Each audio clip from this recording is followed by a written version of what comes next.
Sveiki, brangus klausytojai. Su jumis Aušra ir podkastas 5 minutės. 7 trumpi metai. Jokūbas ištarnavo už Rachelę 7 metus, bet jie atrodė jam tarsi keletas dienų. Taip labai ją mylėjo. Pradžios knygos 29 skyriaus 20 eilutė. Kaip skyrėsi Jokūbo atvykimas nuo Abraomo tarno pasirodymo beveik prieš 100 metų.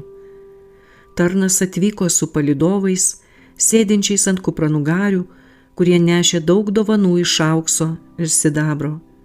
Dabar sūnus buvo vienas pėsčias keliautojas, neturintis nieko išskyrus lazdą. Kaip ir Abraomo tarnas, Jokūbas sustojo prie šulinio, prie kurio ir sutiko Labano dukterį Rachelę. Nors jis atėjo neturėdamas nieko ir apleistas, keletas savaičių parodė jo vertę ir sumanumą, ir jis buvo priverstas ilgiau apsistoti. Buvo susitarta, kad už Rachelės ranką jis atitarnaus Labanui 7 metus. Anksčiau paprotys reikalavo, kad jaunikis prieš sudarydamas santuokos sutartį sumokėtų pinigų sumą arba atsilygintų kitą nuosavybę savo žmonos tėvui. Tai buvo laikoma santuokinių ryšių apsauga. Tačiau būdavo pasirūpinama ir tais, kurie neturėdavo kuo sumokėti už savo žmoną. Jiems būdavo leidžiama atidirbti mylimos dukters tėvui tokį laiko periodą, kokio reikalavo kraičio vertė. Kada vyras būdavo ištikimas savo darbe ir kitais atžvilgiais įrodydavo savo vertę, jis galėdavo gauti dukterį savo į žmonas.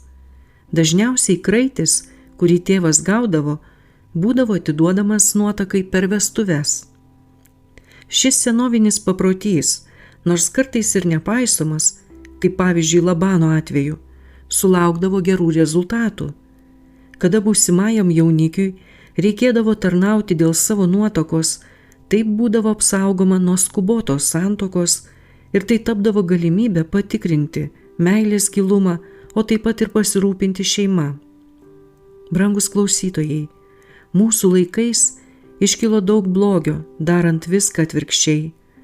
Dažnai atsitinka taip, kad žmonės prieš vedybas yra labai mažai susipažinę su vienas kito įpročiais ir polinkiais, ir kalbant apie kasdieninį gyvenimą, jie beveik nepažįsta vienas kito, kai susijungia prie altoriaus.